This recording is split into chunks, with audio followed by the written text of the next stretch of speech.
El señor Javier Luzi está en vivo hoy, lo cual marca una diferencia. Y lo saludamos muy cordialmente en vivo, en persona. ¿Cómo estás, Javier? ¿Cómo va? ¿Cómo andan? Vieron que salía en un auto, salía en un bar y ahora en salgo vivo. en un estudio. Está perfecto, El tipo muy ya bien. no sabe más qué hacer, cómo salir. Está muy bien, pero salís. Salgo. Bueno, vamos a comenzar con dos documentales. Uno es sobre María Luisa Bemberg y el otro es sobre Sara Mamani.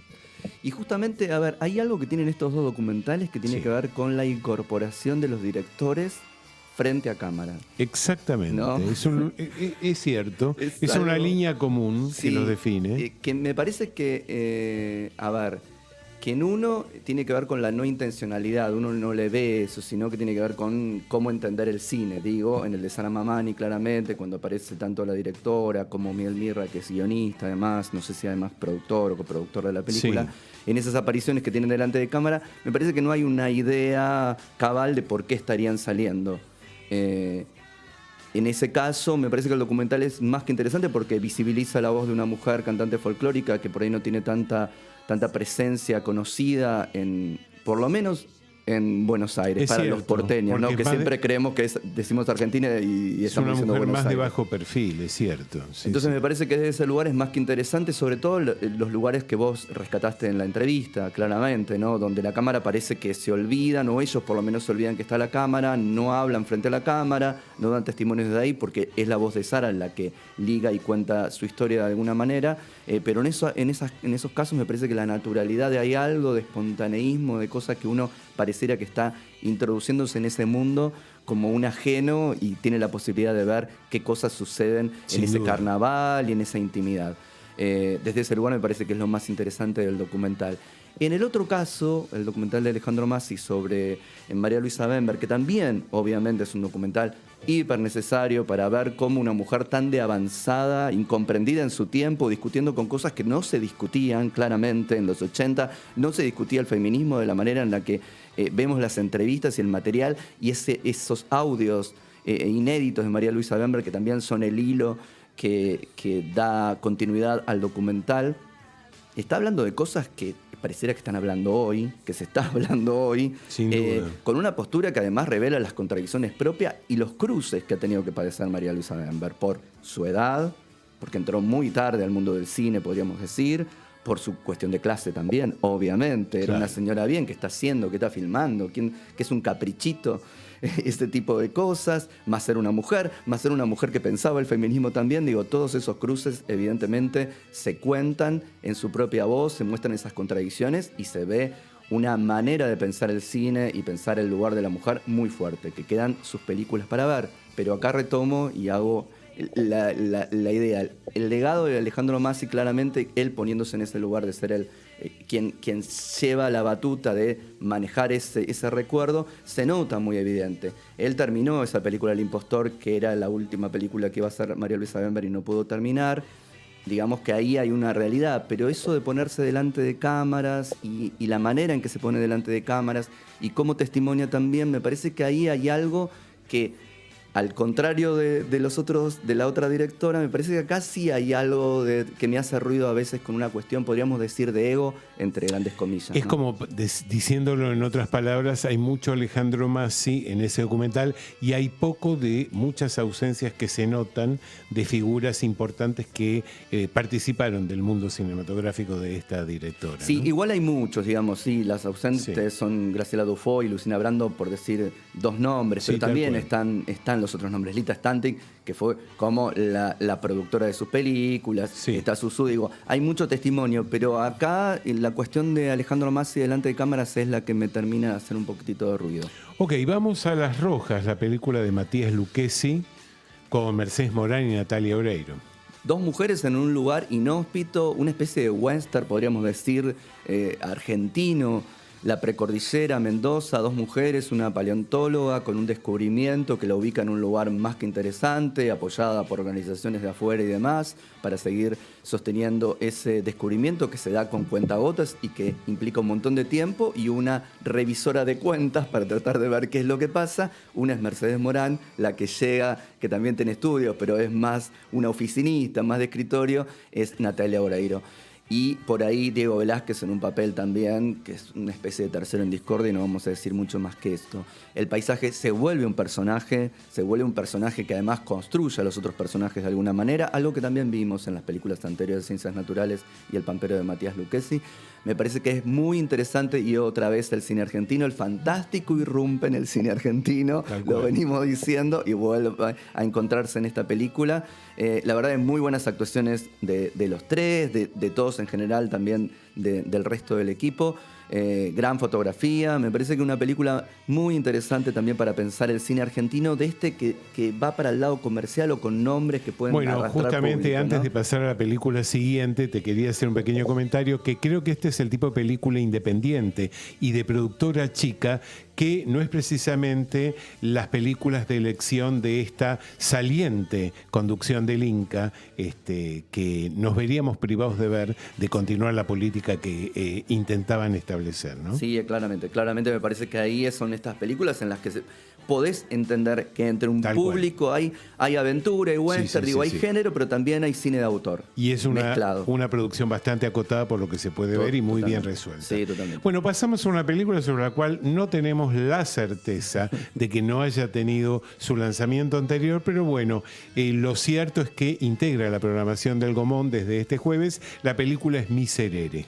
Exactamente, sí, yo tenía ahí, no lo terminé de rastrear, si fue en un festival, parte online, algo por el estilo, donde había visto esta película.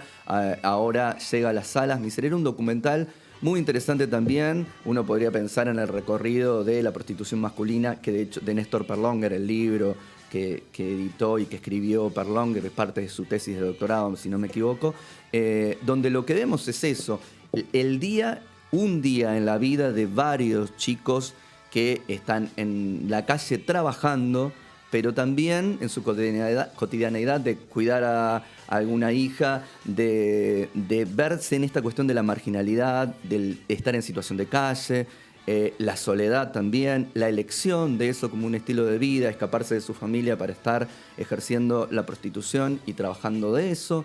Digo, eso construido con una idea de la voz de ellos como una voz mental que nosotros escuchamos en ese día cotidiano. Sí, sí. No es testimonio a cámara, sino que es ver cómo transitan ese día en 11, en un lugar además muy específico y muy particular. Tal cual.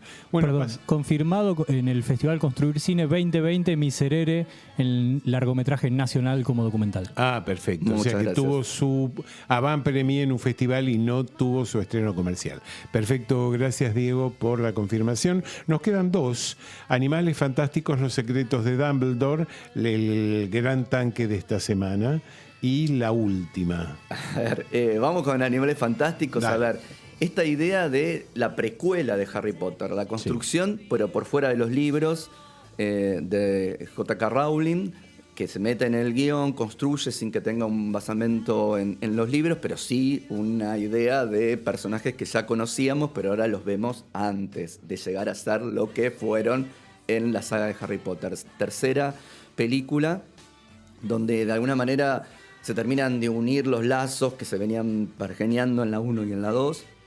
Grandes actuaciones de Jude Law y de Matt Mikkelsen, después de que Johnny Depp lo corrieran de un ondazo, le hicieran salir por la ventana. En este Dumbledore y Grindelwald ahí en disputa. La verdad es que hay dos actores ahí trabajando fuertemente, más allá de si es una película familiar, una película donde el fantástico y el mundo de Harry Potter se ve fuertemente. Acá tenemos Regreso a Hogwarts. Me parece que es la película con más reminiscencias de Harry Potter que se han dado después de toda la saga, ¿no? Sí, totalmente. La construcción de mundo fantástico, de personajes, los animales, la cosa de crear fantasía con la magia, me parece que acá se ve como evidenciado. Exacto. Para todos los fanáticos, bueno, esto es placer puro. Sí, y para sí. los demás me parece que pueden también entretenerse un poco en una película que tiene todas las cosas que debería tener algo de entretenimiento. Perfecto, y cerramos con el último vehículo de los hermanos Dardenne, más concretamente El Joven Ahmed. Y el joven Ahmed es un chico adolescente en Bélgica que encuentra en un imán, vaya la redundancia, pensando en lo que también significa imán, esto de atraer magnéticamente, queda como embelesado por lo que tiene que ver con este hombre religioso y respetar el Corán. Eso lo pone en un lugar de distanciamiento con su propia familia, con su propio despertar adolescente, con todo lo que esto implica también, Claro, ¿no? claro. De quedarse como medio afuera, lo que sería el integracionismo religioso. ¿Qué pasa con esto? Por ese carril va el pensamiento de los Dardenne, que en general siempre tiene una narración hiperfluida. Quizás habría que repensar un poco esto en el que lo religioso quede tan puesto al lado de la construcción de una especie de terrorista, si querés. Habría que ver hasta qué punto, aunque hay algunas cosas que no lo dejan de ese lado. Pero bueno, es un joven que puede caer en esta situación. No es todos los jóvenes cayendo en esta situación, Okay. pero me parece que es un tema que urge, que se está viendo fuerte, la cuestión hiperreligiosa desde este lugar, muy conservadora. Bueno, ellos se ponen a revisar eso, contado más que bien, y después habría que ver algunos apuntes ideológicos en ese punto. Perfecto. ¿Y tu recomendación para el fin de semana? Bueno, nos vamos con Marco Bellocchio. ¿Qué tal, Marco Bellocchio, Sangre de mi sangre. Siempre vigente. Siempre. Esto lo vimos en un Bafisi acá. Sí. Después no sé si creo que ha llegado a tener estreno comercial, Sí, Sangre sí, de mi sí, sangre. sí.